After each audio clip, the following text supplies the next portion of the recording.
on Sunday where we could see some stronger storms. Hey there, friends.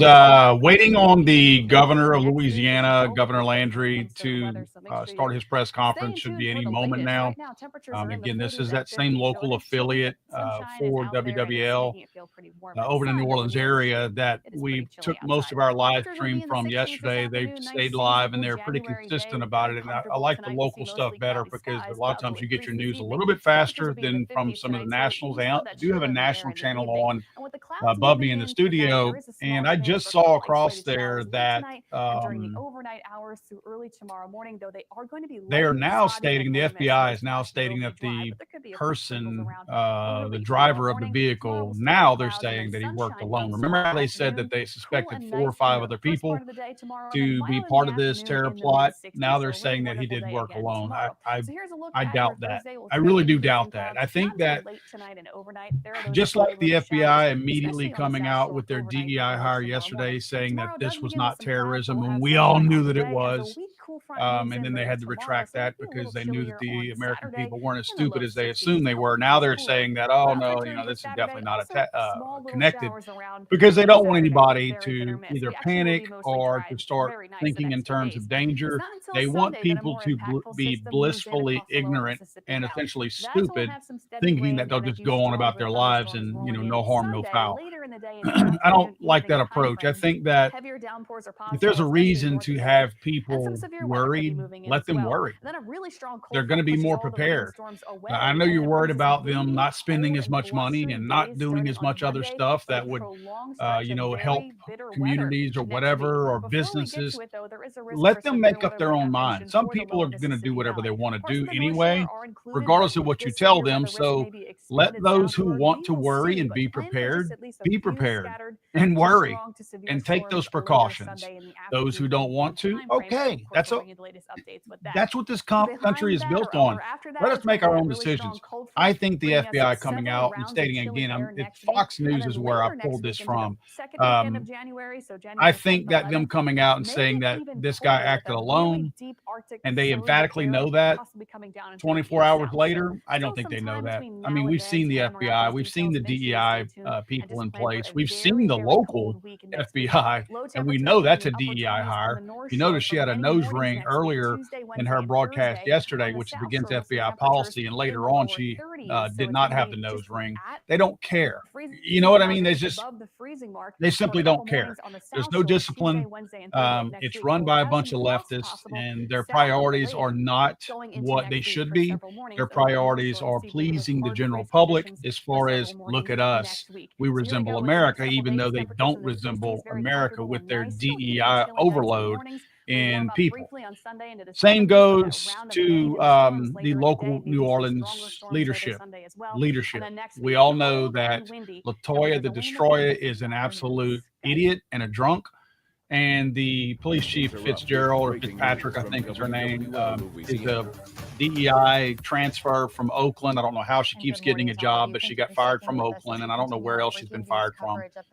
But yeah, she's a screw up also. So just an absolute mess down there in New Orleans. If you missed my video from earlier this morning, I talk about the Bollard system and the lack of any real security there on Bourbon Street and how it's existed. They say for 10 years they've known about it. I've known about it for 30 years. Because I've maybe longer than that, for however long I've been going down the Bourbon Street. Again, just to repeat, Governor Jeff Landry should be having a press conference any moment now. I was supposed to start 4 minutes ago. That's why I came on here to do a live, because I want to share that press conference with you guys. FBI no longer believes other suspects involved in deadly New Orleans attack. So FBI is coming out with an official statement right at 24 hours later saying that this guy acted completely alone. This guy being a, I guess, a convert, if you want to call it that, somebody who supposedly was radicalized.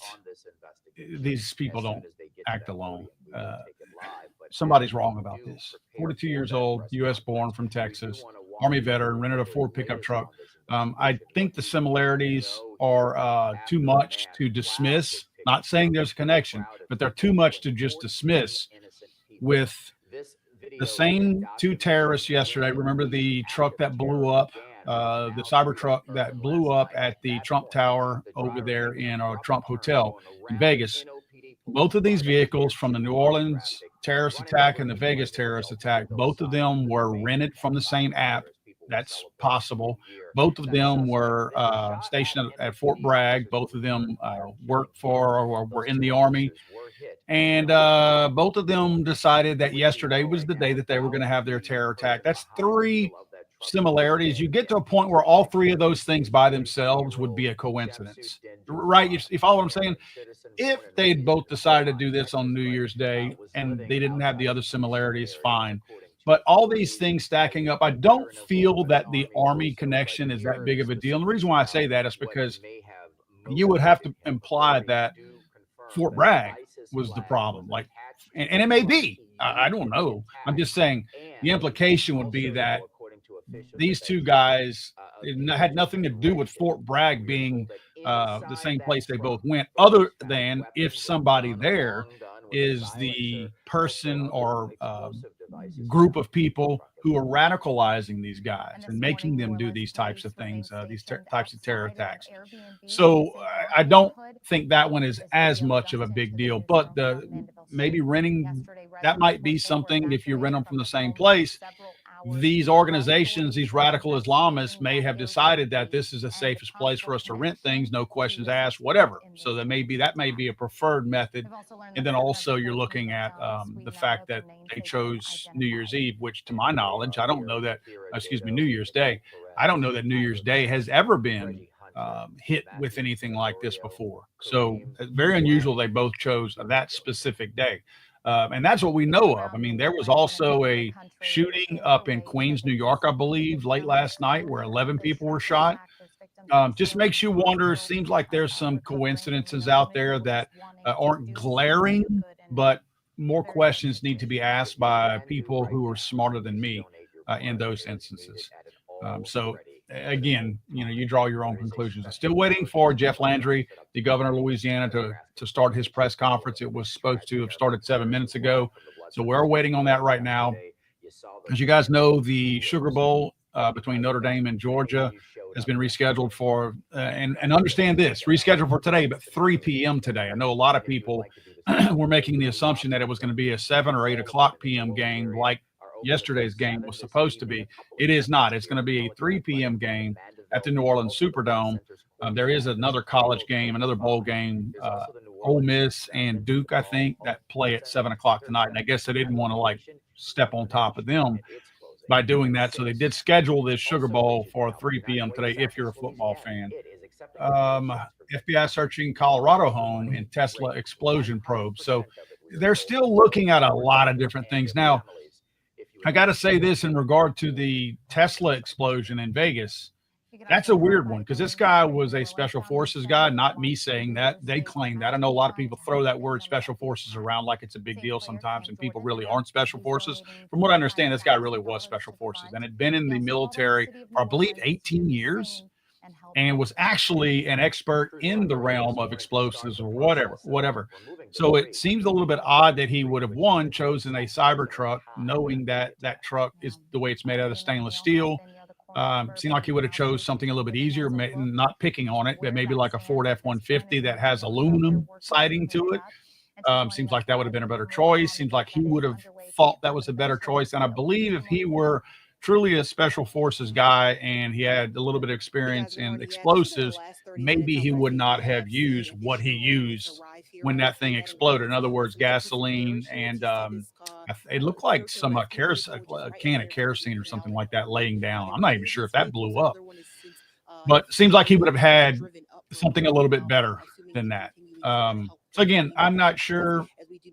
Smarter people than me will be the ones taking care of all this. Let's jump in here and look at what they're saying right here on the corner of Canal and Bourbon. In the works right now. Since early this morning, we've been out here since about midnight and have been seeing crews kind of going in and out of Bourbon Street. That includes those IV waste crews. It also includes different crews that are continuing to remove debris from the scene. We did see a car that was hauling a mangled motorized wheelchair that was assumingly involved in this incident, and also the construction crane that was ultimately the thing that stopped the man that federal agents have identified as 42-year-old Shamsuddin Jabbar from driving any further down Bourbon Street. He did make it 3 blocks when he swerved around an NOPD officer at the intersection of Bourbon and Canal, ultimately driving on the sidewalk and killing 14 people before he opened fire on officers. NOPD Superintendent Ann Kirkpatrick did say that officers did return fire. 2 of those officers were hit, but we've since been told that they are expected to make a full recovery. Now this morning, again, still an active scene out here right now. As you see several law enforcement agencies behind us. We also have seen several National Guardsmen out here that Governor Jeff Landry has called in to, of course, enhance security presence out here in the quarter and around the downtown area. That still is the case here this morning, but again, we're still waiting for the word on when Bourbon Street will reopen. Hopefully, we'll get more information on that and the latest of this investigation. We do hear from the governor within this hour. Sending it back to you all in the studio. All right, Leah, thank you. Leah mentioning the governor with those National Guardsmen, the governor getting a tour of Bourbon Street this morning with those National Guardsmen amidst the questions about this investigation and the person responsible for all of this. Why'd he do it is the big question.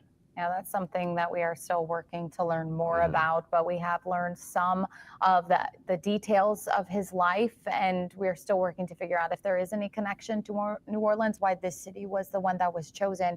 Mike McDaniel, though, has been following this closely all morning long and is giving us the very latest, including, Mike, the sweep that investigators were able to finish up a few hours ago of his home in Houston.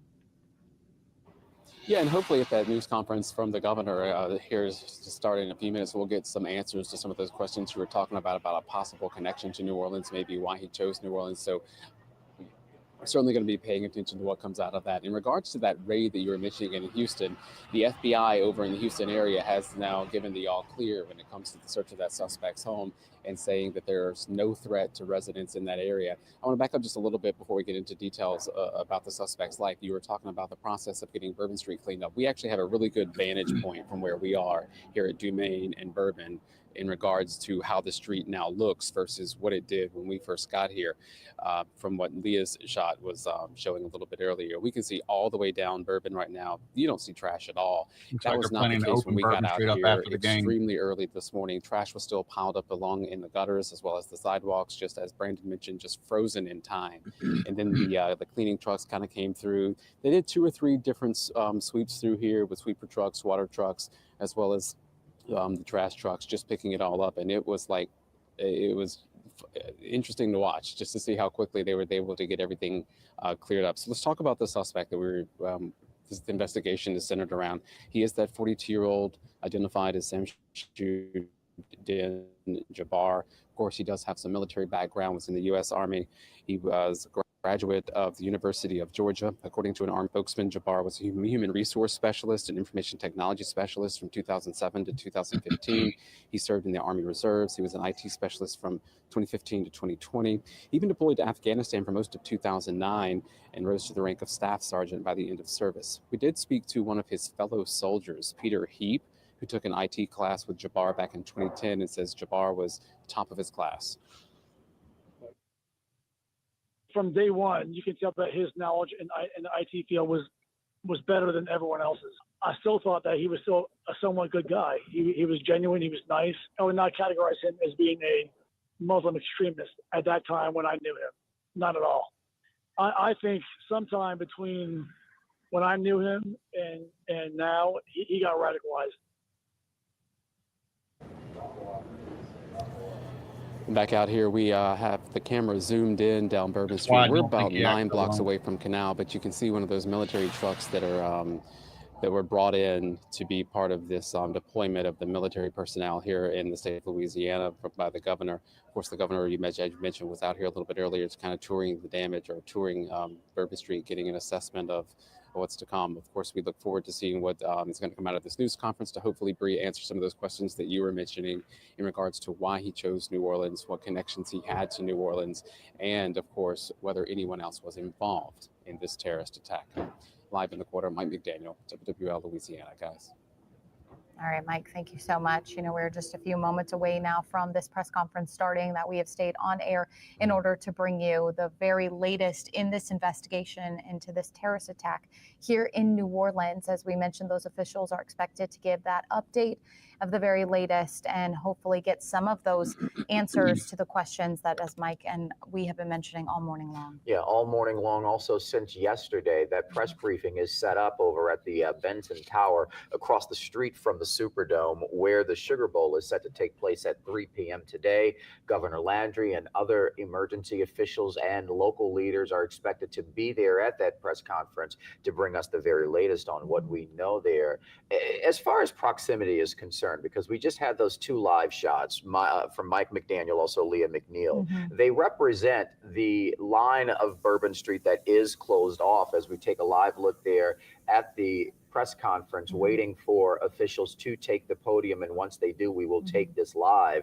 But again, where Mike was positioned on the back end of the French Quarter, Bourbon and Dumaine, Leah, some 8 blocks on the other side at Canal Street, that entire strip there has been closed. But as we have seen, as we do continue to listen in, the audio you hear there is that of the press conference. Officials have cleared Canal Street, the debris and whatnot that was there after they closed it, now taken off the street. Yeah, we watched as Governor Landry, along with National Guard members and members of other agencies there, walked down that path. And so we're hoping from this press conference to hear a little bit more, because I think there's still a lot of questions that need to be answered. But also, with the Sugar Bowl today, kicking off at 3 o'clock. 1 o'clock is the time when the Superdome will open. And again, if you are headed out there, they're asking everybody to get there as soon as possible, because there are a lot of safety measures being put in place. But as we're learning more about the connection that, this could have with the explosion that happened in Las Vegas, possible connection with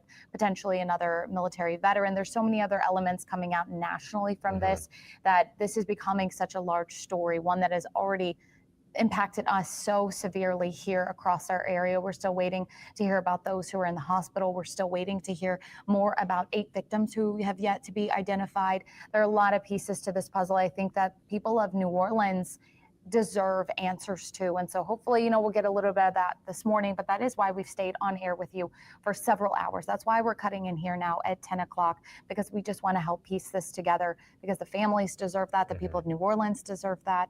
And again, we're waiting on that press conference to start. Governor Jeff Landry and officials from the FBI, LSP, NOPD, ATF, U.S. Attorney's Office, they're all going to be joining together. And so there's a lot of elements here that could hopefully be covered.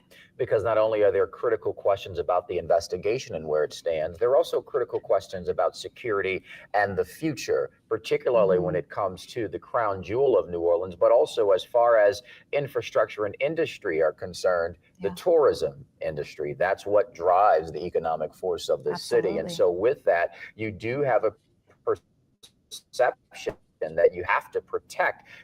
We'll get to that in a second, but part of that concern, what you see here, these bollards, which were put in place a few years ago as part of a $40 million investment here, federal grant dollars. And the idea was to put these bollards in place to restrict traffic from Bourbon Street during highly trafficked times, so that what happened yesterday would not happen. Now, this was brought to question yesterday. Where were they? According to several officials who do confirm, those bollards weren't even there because they took them down to repair them. They weren't operational. Watch my video from this morning on officials told that us that they have plans for them to be in place by the time of the Super Bowl, but there are questions about that. Governor Jeff Landry expressed frustration too. Do want to get to that shot there over downtown, the press conference slated to begin. Yeah, let's check in now. And it seems that we have Superintendent Ann Kirkpatrick, who may be stepping to the podium first. Of course, NOPD, just one of many assets there at the press conference.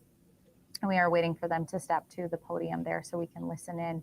It seems like they might still be preparing, talking to Ann Kirkpatrick, talking to a member of LSP there. So a number of different agencies who we hope to be able to hear from and get some of those updates, maybe to the point that you just raised right there, because that's a lot of taxpayer dollars for people who put that money towards being kept safe. And there's a number of families who were unsure where their loved one was and then got horrific news. Want answers as to that. One of the things the governor hinted at was finding some type of funding source for maintenance of security measures down there, those bollards I potentially. guarantee you they already have a budget that covers that. They're wasting the money. Maintained and not a situation as we've seen now, those bollards not in place. Superintendent Kirkpatrick, to that point yesterday, said that that's why they had that NOPD squad car there at the intersection of Canal and Bourbon. But as we've seen now in that surveillance video showing the driver of the truck approach Bourbon Street, making that sharp right onto onto Bourbon Street, running over people in the process as he accelerated down the street. Yeah, so, so many elements to this here that I think just cause a lot of us to just feel sick to our stomachs, especially when you talk about that video, when you see him driving and make that turn. There was an NOPD vehicle that was there in order, as you said, to block that, but obviously he was able to go around it, and it just unfolded into such a horrific thing, just a terror attack. Now, I saw somebody commented on my Facebook, and I resonated with it when I asked, just sort of about how people are feeling today. And one of the comments was, it hurts that now our city is one of those that will forever be touched by terrorism. And I think a lot of people waking up today feeling that sentiment. Of course, we're still figuring out exactly why this attack played out here in New Orleans. We've learned that the terrorist, the suspect here involved, potentially lived in Houston, had grown up in Beaumont. Texas and Beaumont. And so what's the connection here to New Orleans? We don't know at this point. And the video we're looking at right now is from Houston, Harris County, Texas. Investigators sweeping the suspect's home there, as you can see. We don't know what they uncovered potentially there or any other information. But again, as this investigation spans multiple states this morning, the home of the person responsible for this, the man who drove his truck down Bourbon Street, killing 14 people. Authorities are combing through his home this morning in the Houston area as they work to answer the question as to why he did this. What was his motivation here? We also had some video earlier of Governor Jeff Landry walking down Bourbon Street this morning for the first time after the attack on that day to get an idea of where things stand. The governor was very direct about making sure that there are permanent solutions here as far as the maintenance of safety is concerned. That is that video from the 8 o'clock hour this morning. The governor, also National Guardsmen and other officials walking along Bourbon Street, which remains closed. The governor wanting to get a better idea of how things look here, but also the scope of the investigation scene, which again spans some 8 blocks, because where Lee is reporting at Canal and Bourbon, juxtapose that to where Mike McDaniel is reporting 8 blocks there at Dumaine and Bourbon, where authorities yesterday found explosive devices. And while the man who is responsible for all of this didn't make it to the end of the road, there was ultimately stopped there by that device in the middle of the street, that cherry picker. Presumably there were plans to go even further had he not been stopped there. Yeah, and it was the I don't even know the proper name for it, that crane that's, whatever stopped him there. And you just have to thank God for that, whatever, could have unfolded further. And, we're showing you Governor Jeff Landry there as he walked down Bourbon earlier this morning. We do want to check in on the press conference as we're waiting. It seems that he's stepped to the podium. And so we're going to go ahead and check in now and get that update from officials, including Governor Jeff Landry, on this terror attack on Bourbon Street. All state buildings at half-mast in honor of those lives that were lost in this horrific act of violence. I also think that it's important to remember that what happened yesterday was akin to those who are old enough to remember jigsaw puzzles, and that you would take a 1,000-piece jigsaw puzzle and you empty the box, and you've got to start sifting through those pieces, and you want to start, if you're real good, you start at the corners, right? Try to put your corners together. And from yesterday to today, over 1,000 law enforcement agents and officers, men and women, have been poring over countless amounts of data, of videos, of surveillances, interviews, tracking down every possible lead that came to us, whether it was the New Orleans Police Department, the Louisiana State Police, the FBI, or our other federal agencies. Also, yesterday, I issued an emergency declaration. That declaration was meant to streamline resources and communications between state, local, and federal partners. And we're seeing the results of it. I also would like to remind everyone that what's going on in this city and this state is twofold. We've got an active criminal investigation going on, while we're also continuing to secure the city in preparation for 3 o'clock kickoff time for the Sugar Bowl.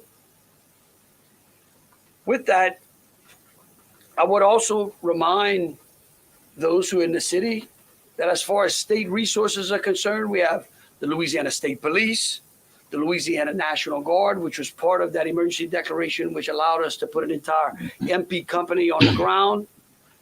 Those become force multipliers, is what we call that in law enforcement and the military. That helps to add to the resources that we have. Wildlife and Fisheries, the Department of Corrections, DSF, DHS, our Veterans Affairs, our Probation and Parole, all state agencies. Let me just say this, guys, real quick. I apologize for this video if these guys are just going to pat themselves on the back the entire time. I'm actually trying to stream it and put it out there so we can learn something, but we're probably going to sit through 20 or 25 minutes of people exchanging the microphone to each other to brag about how great of a job they're doing. And for that, I apologize. That was not my intent to put this press conference out there. Hopefully we actually learn something and they talk about something. Good morning. I am FBI's Deputy Assistant Director, Christopher Rea. I'm from our Counterterrorism Division at headquarters. I'm also joined by Assistant Special Agent in Charge, Alethea Duncan, from our New Orleans office, who you heard from yesterday. I'm here to discuss not only the latest investigative information we have here in New Orleans, but I'll also let you know about other investigative activities outside of the state. I first, and most importantly, want to send our deepest condolences to the victims of this horrific attack and their loved ones. 14 innocent victims were killed in this senseless attack, and at least 35 are injured. We cannot ease the grief people in this community and across the nation are feeling at this time, but rest assured, we stand with you and in support of you. All the resources, and I'm going to go into that a little bit later, all the resources of the FBI are being focused on tracking down every piece of evidence, every lead, every interview, every potential lead we've got. While I won't be able to answer all your questions today, my goal is to be as forthcoming as possible with you on what we've uncovered so far. First and foremost, let me be very clear about this point. This was an act of terrorism. It was premeditated and an evil act. This was obviously a critical incident, and with that, lots of information and tips come pouring in from law enforcement, first responders, and the public. We have been aggressively running down these tips and information. As you all know, that takes time, and we will continue to do so until every lead has been followed through on. This investigation is only a little more than 24 hours old. So I ask you to keep in mind that as I go through some of the specifics later.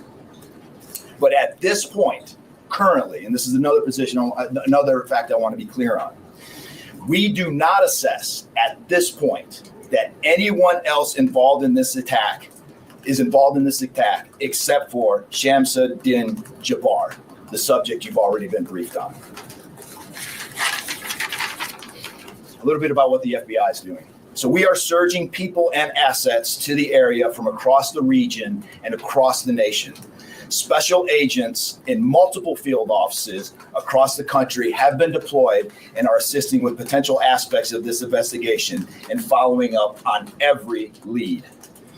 Additional teams of special agents, professional staff, and victim specialists continue to arrive to provide more investigative power and assistance to the victims and their families.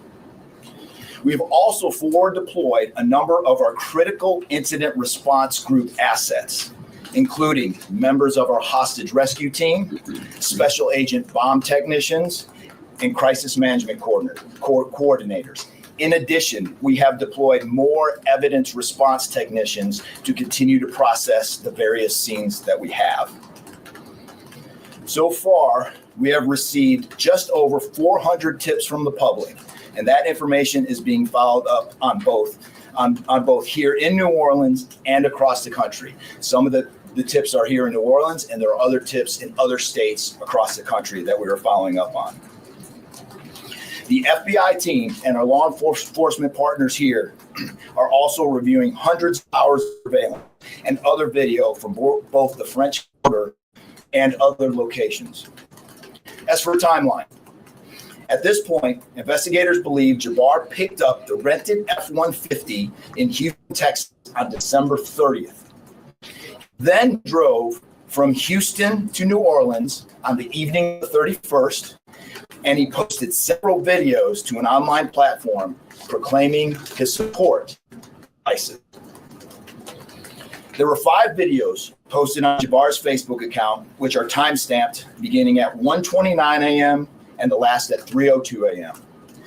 In the first video, Jabbar explains he originally planned to harm his family and friends, but was concerned the news headlines would not focus on the, quote, war between the believers and the disbelievers, end quote. Additionally, he stated he had joined ISIS before this summer. He also provided a will and testament.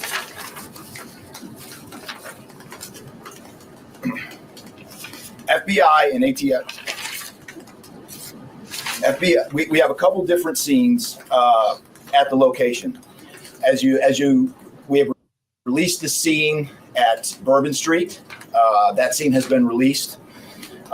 We also have a scene off of Mandeville address where we're currently searching that scene right now. FBI and ATF agents have secured that house, and that location is being searched for potential evidence. On New Year's morning, Jabbar opened fire after ramming through a blocked-off area of Bourbon Street, used his truck as a weapon to run over the victims. Teams of specially trained victim specialists, again, as I said, are on the ground here in New Orleans, assisting survivors of the attack and loved ones of the deceased. We do not believe the public is in any danger around any of these locations. 3 phones linked to Jabbar have been recovered, and digital media exploitation is a priority to see what is on the devices and determine if there are any other potential leads. Additionally, we have recovered 2 laptops and are currently reviewing them for any potential leads. Those laptops were recovered at the Mandeville address. Evidence technicians will also be going over the F-150 truck Jabbar was driving. As you know, we recovered an ISIS flag from the back of the vehicle. Jabbar declared his support for the terrorist group on social media, as I stated before, as he made his way to New Orleans. FBI bomb technicians also recovered 2 IEDs in coolers, one from the cross-section of Bourbon and Orleans Street, and the second at an intersection approximately 2 blocks away. There were multiple reports of other devices. Those reports turned out to be misinformation or not actual functioning devices. Those are the only 2 devices that we've been able to recover that were functional. Both devices were rendered safe on scene. We did obtain surveillance footage showing Jabbar placing the devices where they were found. 2 other, as I said before, 2 other items of interest were determined not to be IEDs. A little bit about Jabbar. Jabbar himself was born in the United States and is a U.S. military veteran. We are looking in everything in his life. While we have interviewed many people who know Jabbar, we still need to talk to others. Whether you know Jabbar personally, worked with him, served in the military, or saw him in New Orleans or Texas, we need to talk to you. You may not think you have relevant information, but what you know could tie in to one of our investigative leads. Specifically, we want to talk to anyone who was in the French Quarter on New Year's Eve or early on New Year's Day. That includes people spotted near one of the two IEDs on Bourbon Street. The IED was inside a cooler, and many people stopped and looked at the cooler and then continued on their way. Let's be clear, again, we do not believe at this point these people are involved in this incident in any way. We want to speak to them as witnesses and want to know what they saw and when. I went down to the crime scene last night. It is very hard to put into words what it looked like and how difficult it was to see. We saw it. Anyone with information can call us at 1-800-CALL-FBI or send digital tips to fbi.gov/Bourbon Street attack. Early this morning, evidence response teams finished their work at the crime scene. Bourbon Street has been turned over to the city of New Orleans. As you know, there's also an FBI investigation in Las Vegas. We are following up on all potential leads and not ruling everything out. However, at this point, there is no definitive link between the attack here in New Orleans and the one in Las Vegas. And again, I'll preface everything with what I started with in the beginning, which was this is very early in an investigation like this. Again, our thoughts and prayers are with the victims of this tragedy and everyone impacted across the country. They remain at the heart of our investigation. I also, although I've only been on the ground here a short time, I also want to express a sincere appreciation for our partners here, which include the U.S. Attorney's Office, HSI, ATF, the New Orleans PD, the Louisiana State Police, the Governor's Office, and countless others. At this point, I'm going to turn it over to the special agent in charge of ATF here, Josh Jackson.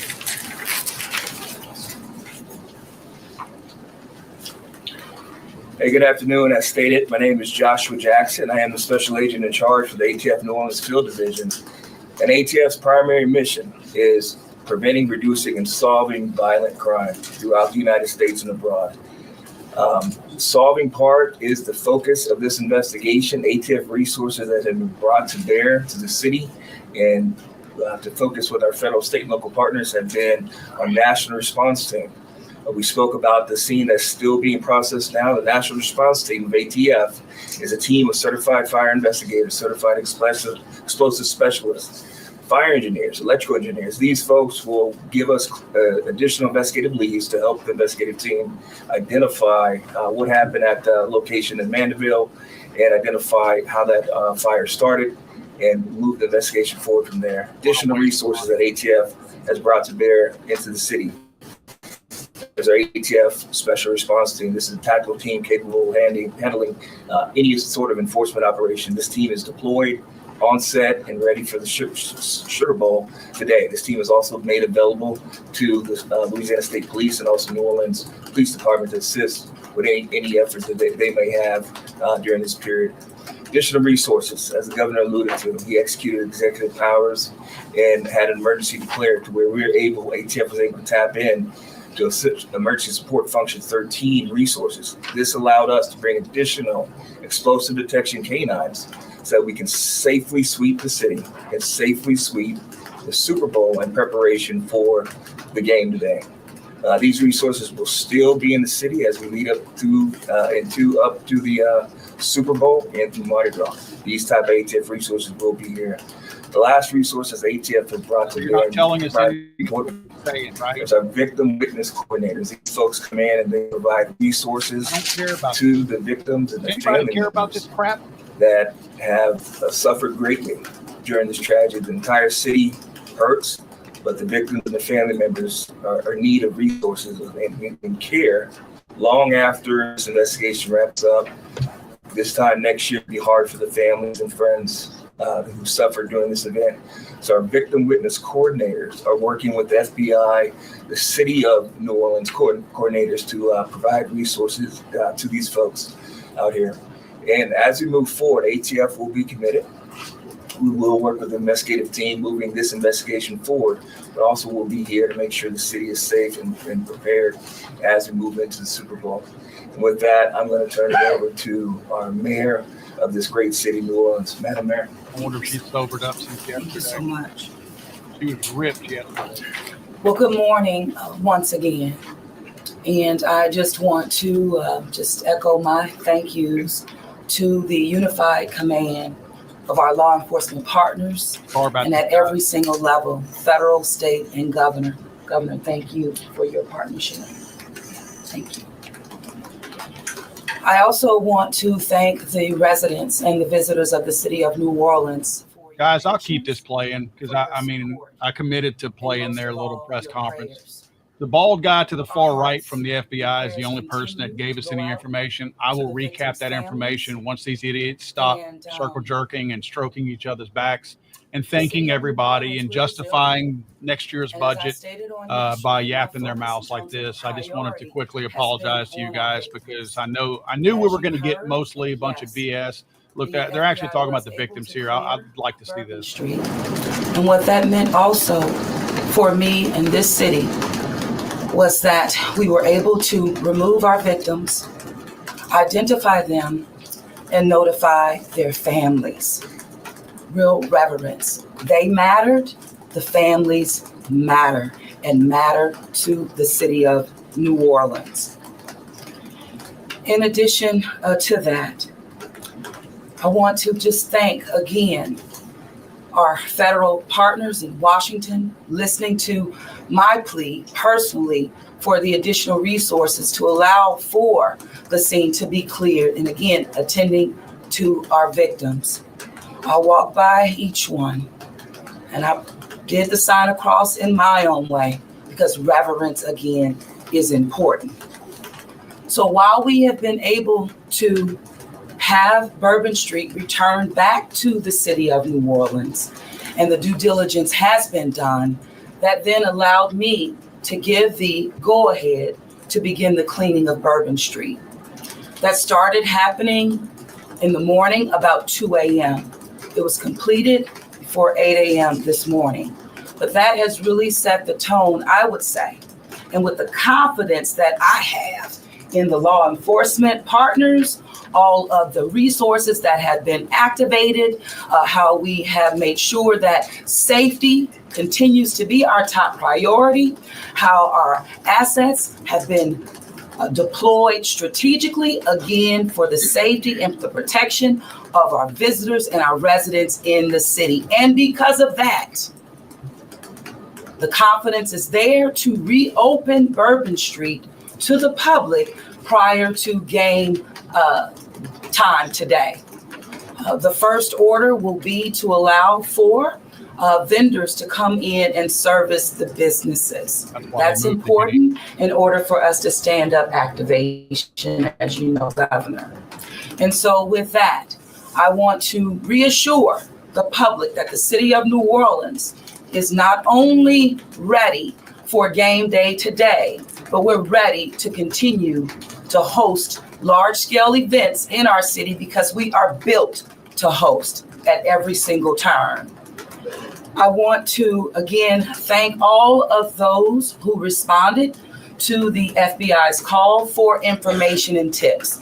As you heard, that has been useful. Continue to do that. The investigation is still active and absolutely under the FBI's leadership. We will continue to operate and cooperate as we always have. So I want to also thank all of our partners for the added resources for victim and crisis management. We know that that's, again, important. working with our partner, the Greater New Orleans Foundation, we have set up a fund for our victims' families for not only today, but into the future. As you heard, this is going to be a long process for our people.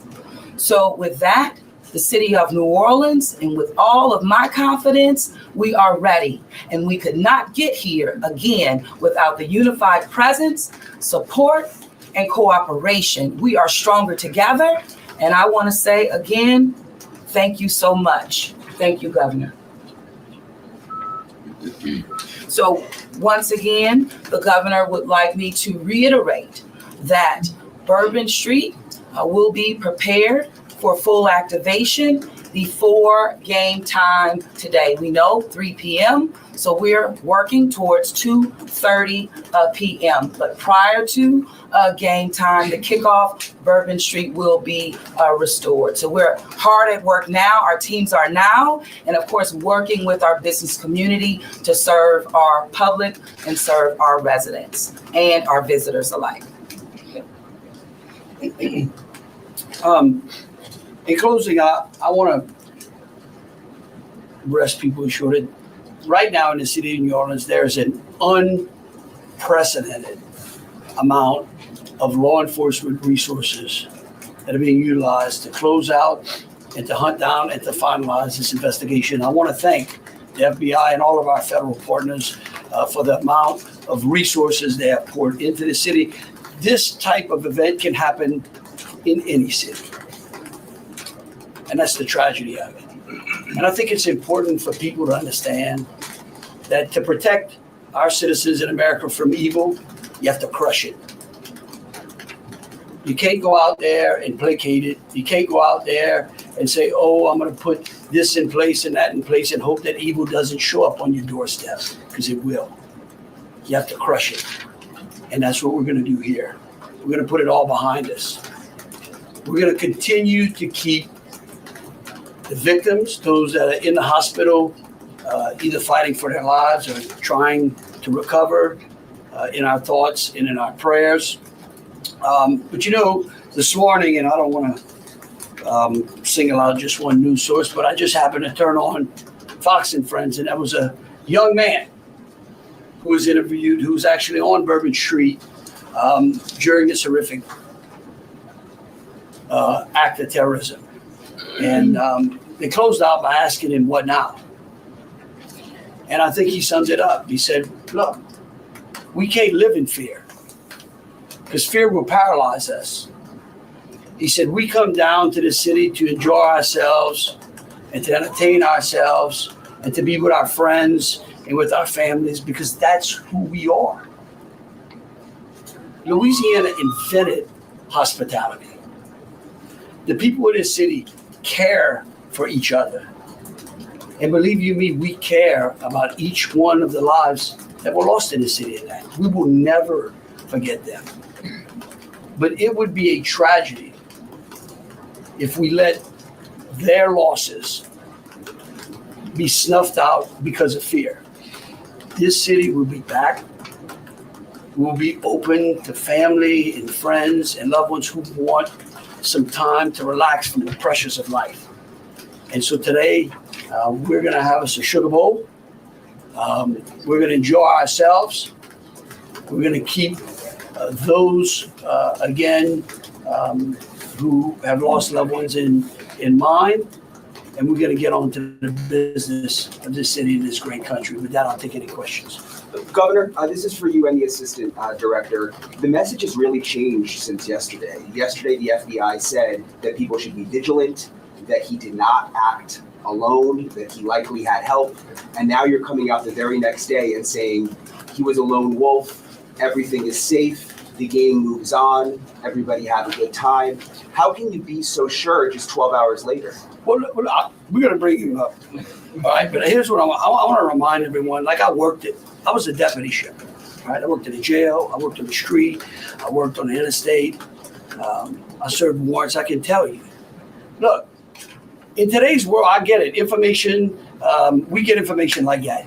Everybody lives in a 15-second TikTok video. We think that life operates like it does on our phones, and it just doesn't. information changes. In fact, that's why we ask the media for patience. We get information, like I said, no one dumps 1,000-piece jigsaw puzzle and puts it together in 5 seconds. Okay? And what I would tell you is that I appreciate the fact that what we did was we're under-promising and over-delivering today. And I think that's important. And I want to remind something, look, because over the last decade, law enforcement has taken it on the chin, unfairly. And there are great men and women serving in the FBI, in ATF, in Louisiana State Police, in New Orleans PD. Our sheriffs have been unbelievable in this. And I tell you, they want to protect you all. And we have to trust them. I don't believe that. And sometimes the information we put out, we end up finding out that it may be incorrect. But guess what? What we're doing here is something I think is important. It's called transparency. And look, something may change again. Here's what I do know, though. Right now, this is one of the safest places on earth. It doesn't mean that nothing can't happen. Thank you, Governor. And to echo exactly, I think the governor put it eloquently, as Khabib said. In a lot of these instances, I also had the opportunity to play a boss bomb, and I will tell you, this is almost carbon copy to boss bomb as far as the inaccurate reporting that comes up. And what the governor said is, we want to be transparent with the public. Years of the FBI not being transparent, we're being as transparent as we possibly can. And unfortunately, as we're being transparent, unfortunately for that, there is some information that we have to go back and recorrect. And in this particular incident, you heard the resources that we brought, that the other state and locals have brought. We've had 24 hours now to go through media, to go through phones, to interview people, to analyze those videos, analyze other databases. And after all of that, there's been hundreds and hundreds of leads done just in 24 hours. We're confident at this point that there's no accomplices. And I'll give you an idea of how that information sometimes, a lot of the early reports came out that there were extra people that were setting the coolers down, right? It turns out those were just patrons on the street that were looking inside the coolers, right? We didn't know that at first. So we had to kind of track all that down and put that to rest. So that's just an example, one of the pieces of information, but there were other pieces of information that after we got our feet under us a little bit and on the ground here, we were able to put together a much more accurate picture of the subject and his intentions. Just one follow-up. The updated death toll, we just wanted to double check that. Yes. So 14, not 15. Sorry, sir. 14, and then the shooter himself would be 15 total, to include the shooter. And was the terrorist wearing the IEDs, were the IEDs pipe bombs, and have you discovered a remote detonator anywhere? And when you said that you have surveillance footage of the suspect planting those IEDs, what time roughly were they planted? Yeah, those roughly a couple hours. I don't have the exact times in front of me. A couple hours prior to the attack. Before midnight, Probably after midnight. I want to say 1 or 2 in the morning. So he left the area and came back. Correct. That's our assumption now. I mean, we still have a lot to work through. We're getting more surveillance video and everything else, but that's the assumption. What's he wearing? Suicide sweeps being done on Bourbon Street. Would there have been canines out on New Year's Eve? Would there have been bomb sweeps done? Look, I think the regular precautions. Let me just say this, and either Joe or Rob will correct me. Look, a bomb dog doesn't operate like a drug dog, right? On Bourbon Street, there's a lot of senses, right? A lot of smells. I don't think you can run a bomb dog down Bourbon Street with thousands of people there and be able to sniff out a bomb.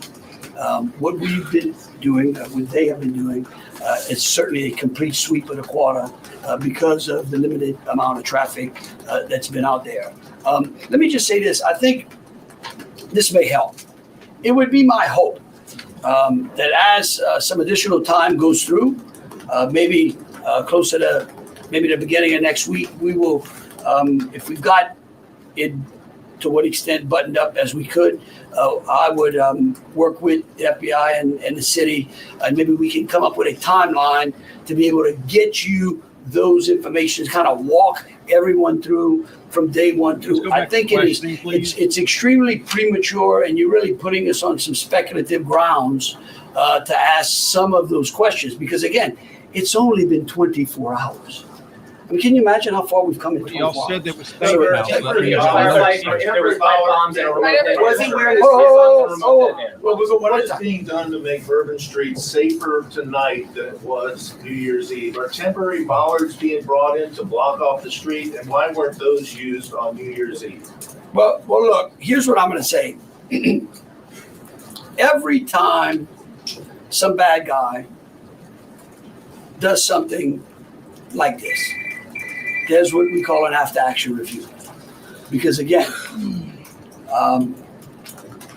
nothing is 100%. We have reinforced the area. We have deployed some additional types of assets.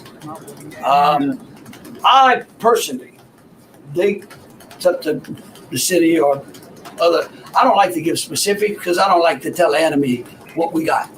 But I can tell you we're in better shape than we were before. We have time for 2 more questions. Director, when you speak to the Can you speak to the Mandeville scene? And some neighbors at that site told us they smelled smoke early in the morning. Was there a fire there? Any kind of burning happening? Yeah, Do you still believe that fire happened after the suspect was killed?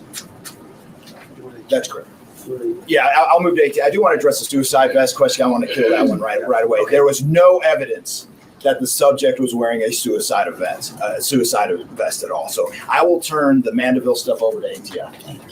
As to the fire at the Mandeville scene, so our working theory now is that the fire started after Jabbar was already deceased. Ow. There's a lot of different ways that can happen. You could have different time devices. You could have a long cord that extended that time. You could also have pressure cookers that were put on top of the stove filled with gasoline, and then it went off. There's a lot of different ways to do it, but that is why our ATF National Response Team is here to answer those questions and get that investigative lead And you don't know that? Back to our team.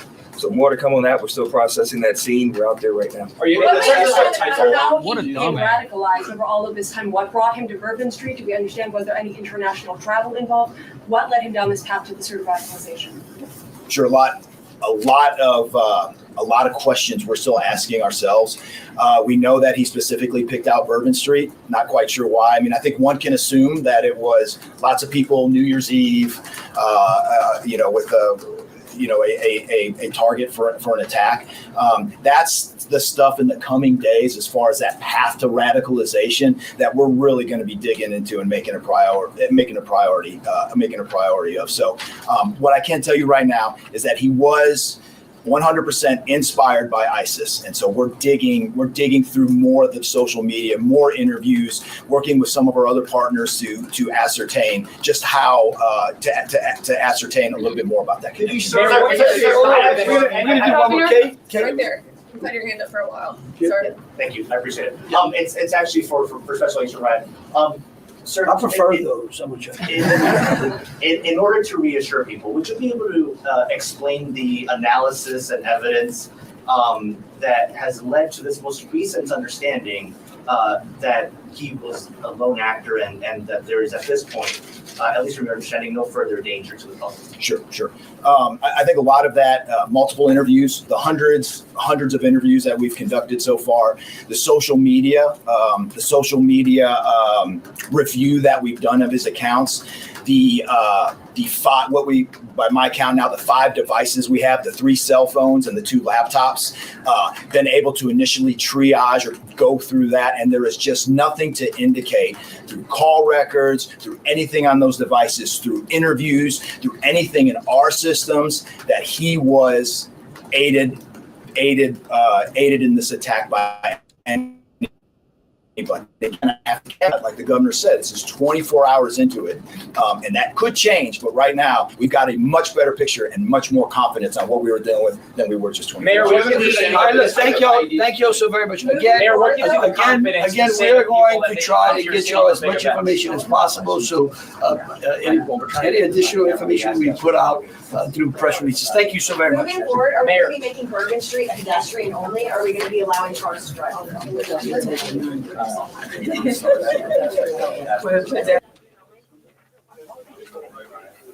All right, guys. I'm I consider myself a person with average intelligence, and it just really, really rubs me wrong when these people talk down to us like we're a bunch of idiots. And that's what they did here, dismissing any legitimate questions that were asked about anything. Let me just try to recap real quick on what they've stated. Let me get this volume down as low as I can so it does not get in the way of what we're talking about. So they're saying that the area of New Orleans is perfectly safe now, right? They're saying this guy acted alone after saying that there were 4 or 5 other accomplices yesterday. Sounds like some of the accomplices that they were speaking about were the people who allegedly, remember they said that there was some men and a woman, I believe, 2 men and a woman, who they said had placed a couple of IEDs out there. Now they're saying that this was an IED, at least one of them was where Jabbar, the terrorist, the Islamic jihadist, had placed a bomb in a cooler on Bourbon Street, and people were looking in the cooler, and those were the potential suspects, were the people looking in the cooler and were not actual suspects. So it's just one of those things where you have to figure that they've dismissed those people. My guess is maybe they've talked to them by now, but they do know that that in fact was one of the coolers where the IED was. It seems like they must have got additional footage and spotted Jabbar, the jihadist, actually placing that IED, and then realized that the footage that they had earlier stating that those people were accomplices were actually people just looking in the cooler. This is Bourbon Street. I would be surprised that knowing Louisiana, knowing Bourbon Street like I do, I'm surprised nobody stole the IED with the cooler with the IED in it. That is shocking to me that cooler remained on Bourbon Street and wasn't promptly stolen. But anyway, I guess people had enough to drink already. There was not, they did not want to talk about the bollard system. Let's see. They're saying that, again, no one else was involved, according to them. When I wrote down Airbnb, and they finally addressed it at the end there, and they did not address it properly. They addressed it with an ATF agent. You know the confidence we have in the ATF. He was, likely a DEI hire also. Bottom of the barrel.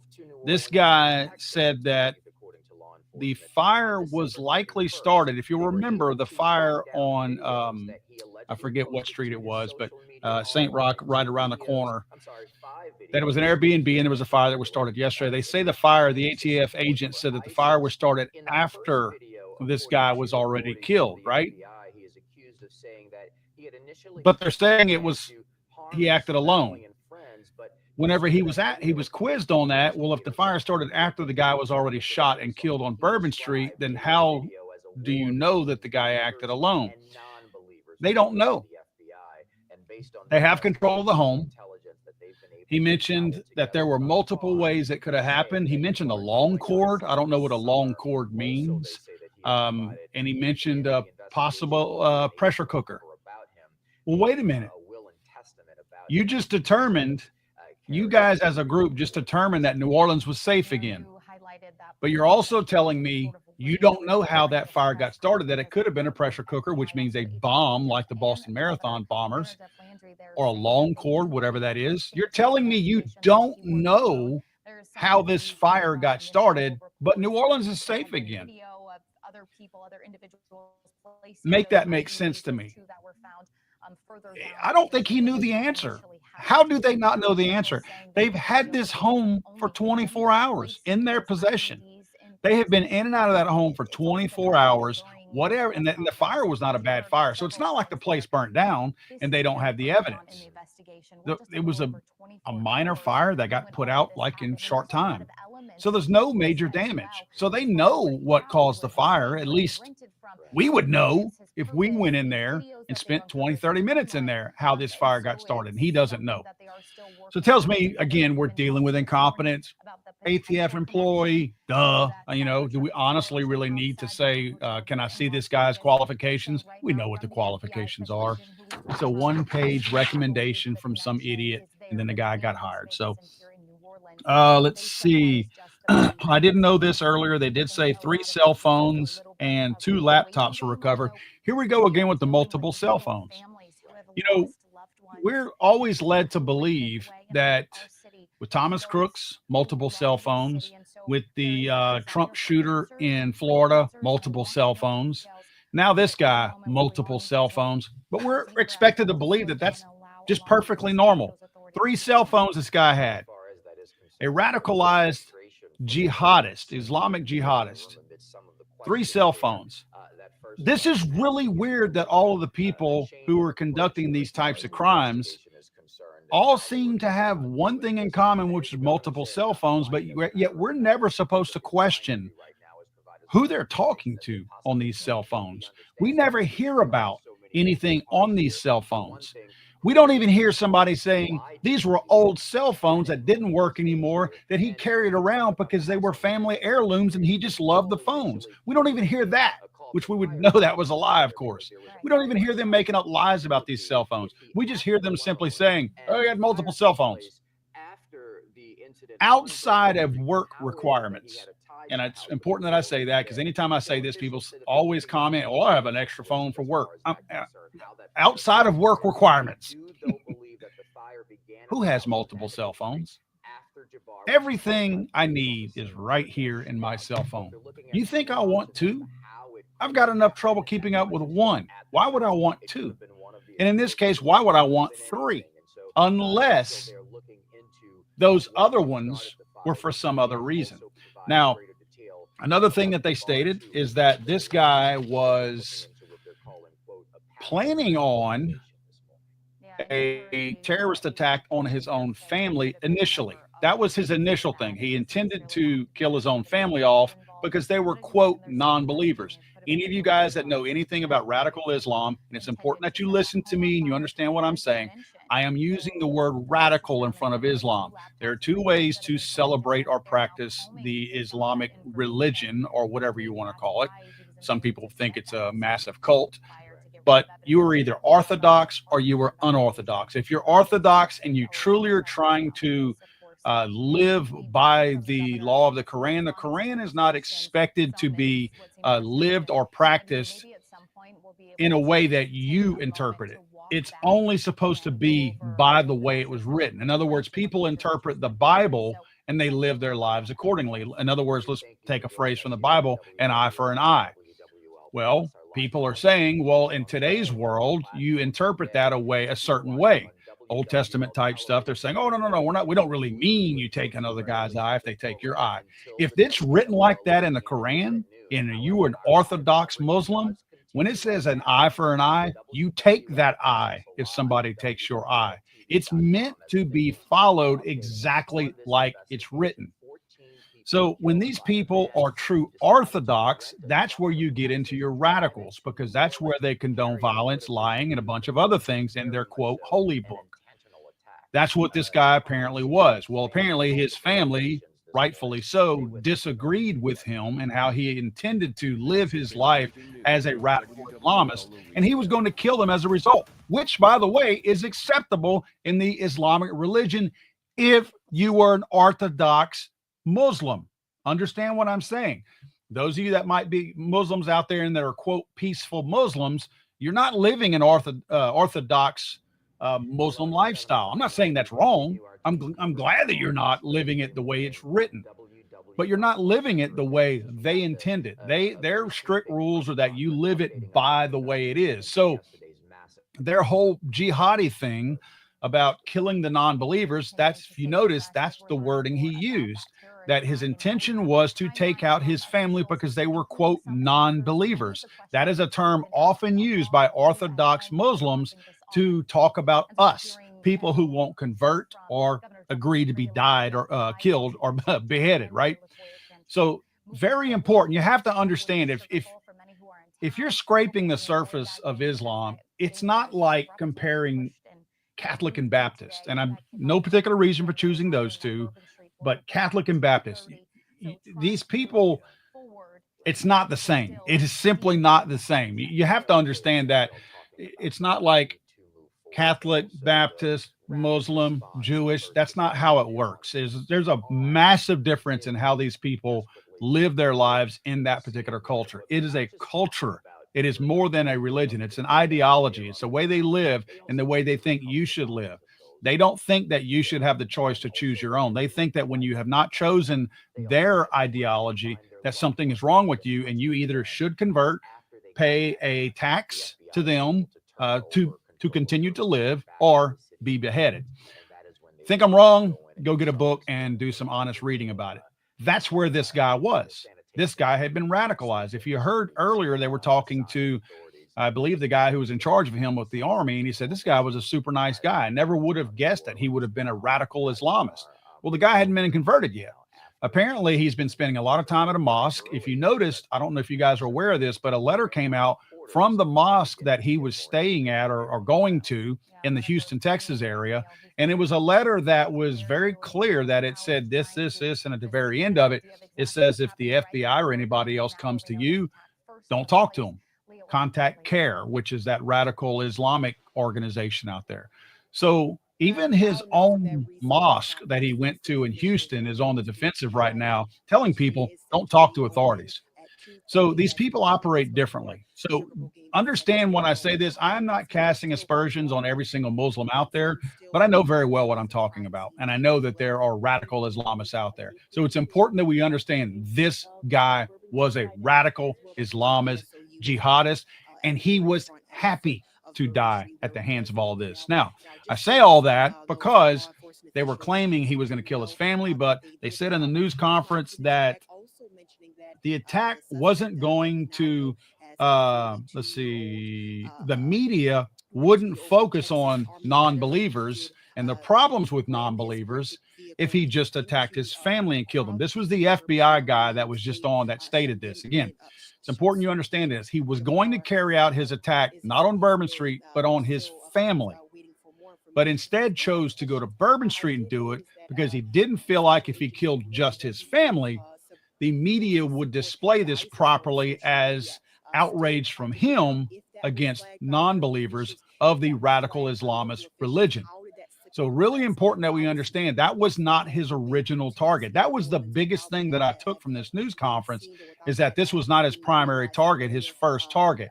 He sounds like he made this really call at the last minute. In fact, he rented the truck Monday on the 30th is when he rented the truck. On the 31st, which was Tuesday, New Year's Eve, he drove to New Orleans. On his drive, it sounds like on his drive over, he posted some videos, some ISIS-related videos. And between 1:29 a.m. and 3:02 a.m., he also posted potentially some videos out there, ISIS-supporting videos.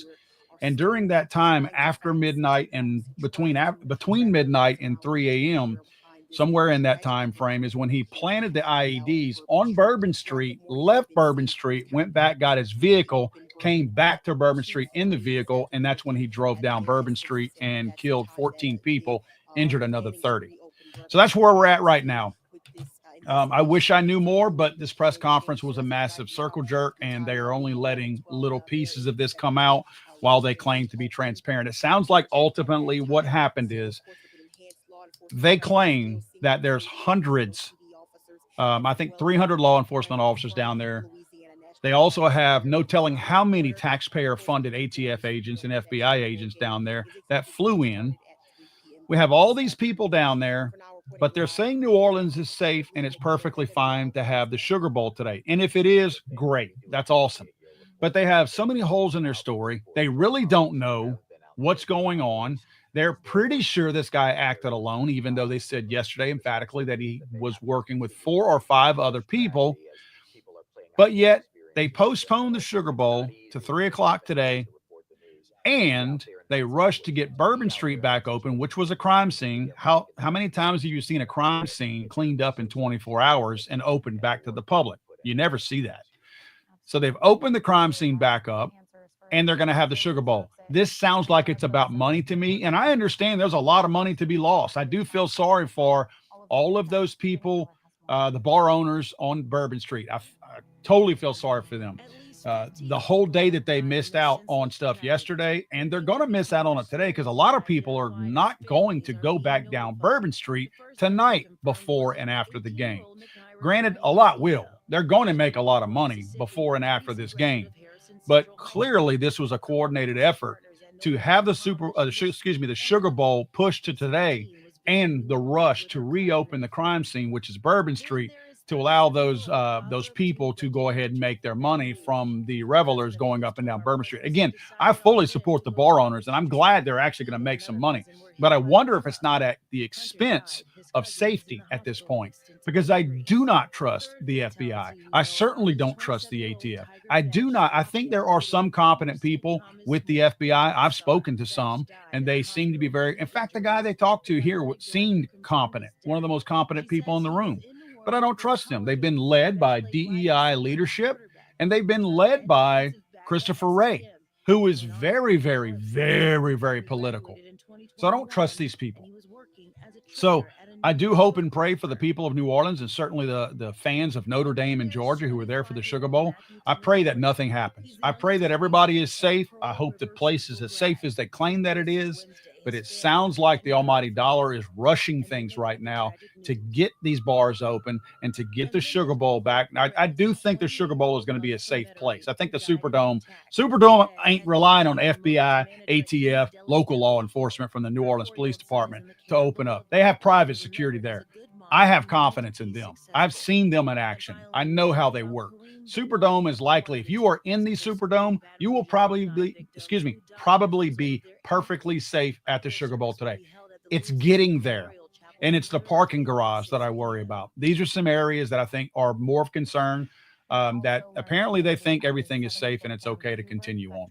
So I don't know, guys. At this point, I'll probably put a video out today on some of the highlights of what we've talked about. I still question them also emphatically saying that there's no connection between Las Vegas and this New Orleans terror attack. I think that they're rushing to judgment on that. And for people who claim this is an ongoing investigation and then out the other side of their mouth say everything is perfectly safe, those two things don't go together. Either the investigation is over and you know that everything is safe, or the investigation is not over, meaning you don't know if everything is safe. Tell me I'm wrong, because I'm pretty sure I'm right on that. Guys, have a great day. Thank you so much for hanging out with me. Be sure to check out my video from this morning. I talk about the bollard system and how security failed on Bourbon Street. I'm very familiar with Bourbon Street, and they failed when they're completely surprised that a car drove onto the sidewalk. Can you believe he did that? I explain in great detail with good video and pictures on that video. If you haven't seen it this morning, go check it out. It's up right now. It's a video probably previously before this one. Check it out. Give me your comments down below. Again, guys, thank you for hanging out with me. I always appreciate you guys hanging out on live stream because I know you have better things to do.